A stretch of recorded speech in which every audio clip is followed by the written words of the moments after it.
बिस्मिल्लाहिर्रहमानिर्रहीम। मैं हूं मोहम्मद ज़ुबैर अहमद भट्टी और आज हम क्लास सेकंड ईयर में मकतूब नवीसी का एक 10 नंबर का सवाल आता है। ख़त कैसे लिखा जा सकता है और ख़त की अक़साम क्या हैं, ख़त के अहम तरीन हिस्से कौन से हैं, ये आज का हमारा मौजू है। इसमें हम आज के इस लेक्चर में हम ये सीखेंगे कि ख़त कैसे लिखा जाता है।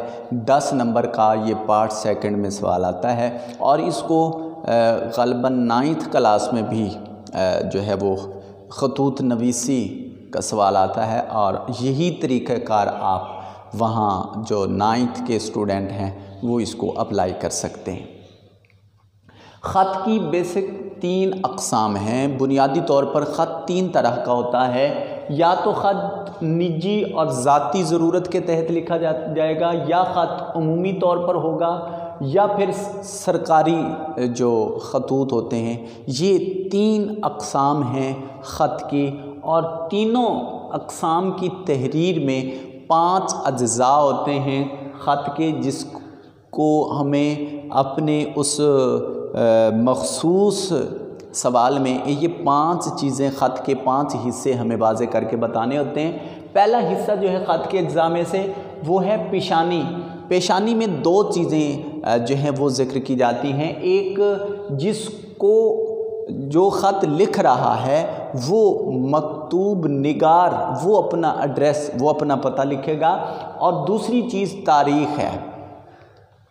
तारीख़ उर्दू के फॉर्मेट में लिखते हैं। फॉर एग्ज़ाम्पल आज जो है वो 2 तारीख़ है तो हम इसमें लिखेंगे 2 अप्रैल और 2020। इस तरह हम तारीख़ लिखेंगे। यहाँ लफ्ज़ मोरख़ा, तारीख़, बतारीख़ इस तरह का कोई भी लफ्ज़ नहीं लिखेंगे। सिर्फ़ जो तारीख़ है वो जो उस दिन तारीख़ है वो हिंसा लिखेंगे, महीने का नाम उर्दू में लिखेंगे और साल जो है वो हिंसों में लिखेंगे। मगर ये दोनों गिनती जो हैं, दोनों गिनतियाँ ये हम उर्दू के फॉर्मेट में लिखेंगे और यहाँ हमज़ा का जो है वो निशान लगाएंगे।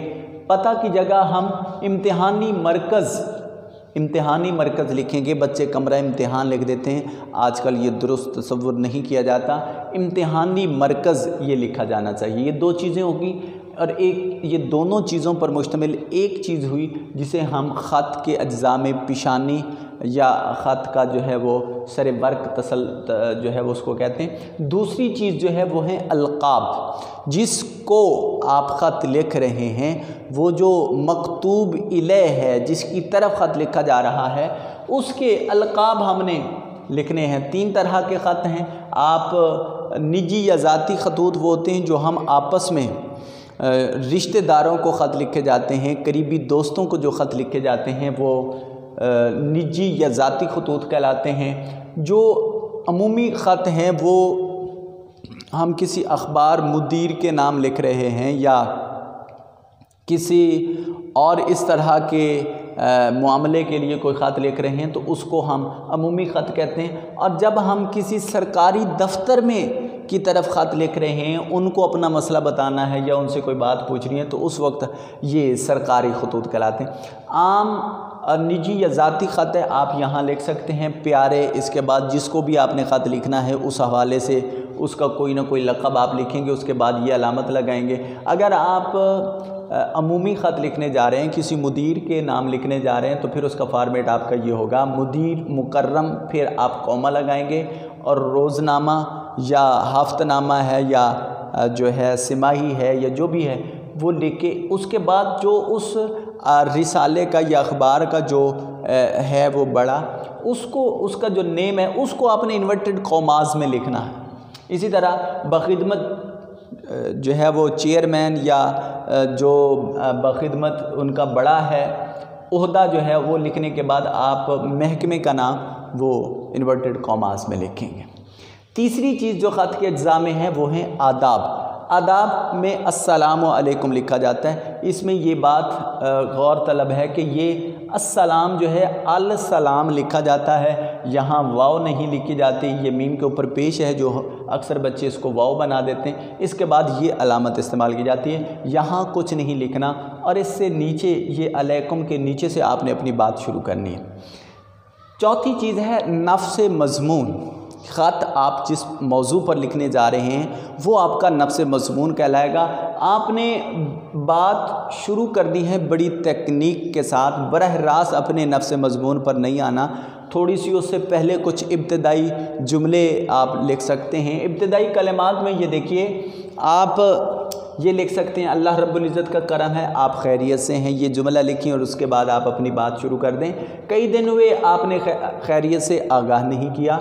इसी तरह वाला नामा मिला, पढ़कर बहुत जो खुशी हुई, गमी, और जिस मौजू का ख़त है आप उस हवाले से उसको मोड़ लेते हैं। मोहब्बत नामा मिला, पढ़कर डैश वो खुशी हुई है या जो है अफसोस हुआ है उस मुकाम को उसको दें। आप इसका रोज़नामा जो है उसके मुदीर के नाम लिख रहे हैं तो आप लिख सकते हैं आपका मुअक्कर जरीदा मुल्क के बेहतरीन जराइद में से एक है, हम इसकी वसातत से अपना पैगाम जो है वो लोगों तक इस अंदाज़ में पहुंचाना चाहते हैं।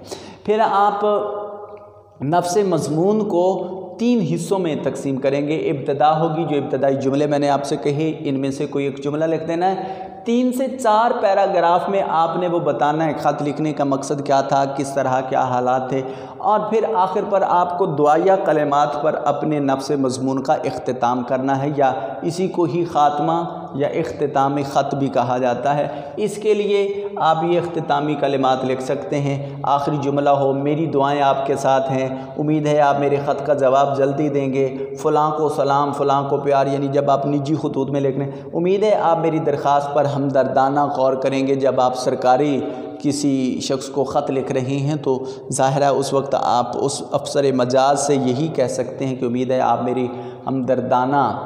मेरी दरख्वास्त पर हमदर्दाना गौर करेंगे। तो फिर लास्ट पे जो इख्तितामिया है उसका आप पेज के आधे हिस्से के इस तरफ यहाँ ये वस्सलाम लिखेंगे। ये भी जहन में रखिए कि ये वल सलाम लिखा जाता है और वस्सलाम पढ़ा जाता है। इसके बाद यहाँ ये दूसरी चीज़ है, ये आपने यहाँ ऊपर अलक़ाब में जिस तरह जिस रिश्तेदार या जिस अंदाज़ में उसको मुखातिब किया था उसी के मुताबिक यहाँ लिखना। उसके बाद आप अलिफ बे जीम लिखेंगे और ये अलिफ इसी तरह सादा अलिफ आएगा, एक की तरह जैसे लिखा जाता है, वो अलिफ लाम फे वाला अलिफ नहीं आएगा। ख़त जो है ये आपको 12वीं जमात में कम अज़ कम इसके 2 सफ़हात आप लिखें, 2 से 3 इसमें हवाला जात दें। इसमें इमला है, पैटर्न है, रमूज़ औक़ाफ़ है, मुताबिकत है, ग्रामर है। इन चीज़ों का ख्याल रखें तो आपके पूरे नंबर आ सकते हैं।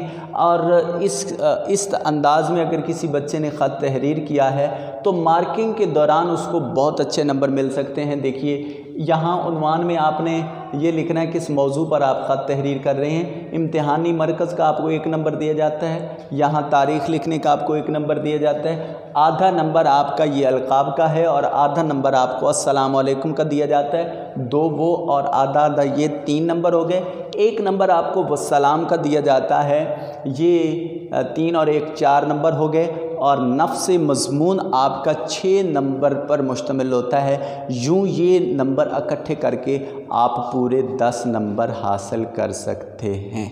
ये रहा हमारा आज का ख़त का पैटर्न। और ये यकीनी तौर पर जहन में रखिए कि हर ख़त तकरीबन आपने 2 सफ़हात पर लिखना है और इसमें 2 से 3 हवालाजात मौजू के ऐन मुताबिक तहरीर करने हैं। जो ओरिजिनल आपने यहाँ उन्वान लिखना है उसके बिल्कुल मुताबिक होने चाहिए। और ये इस तरह आप इन बातों का ख्याल रख कर इम्तिहान में सबसे ज़्यादा नंबर हासिल कर सकते हैं। अल्लाह हम सब का हामी नासिर हो। वस्सलामु अलैकुम वरहमतुल्लाहि वबरकातुहू।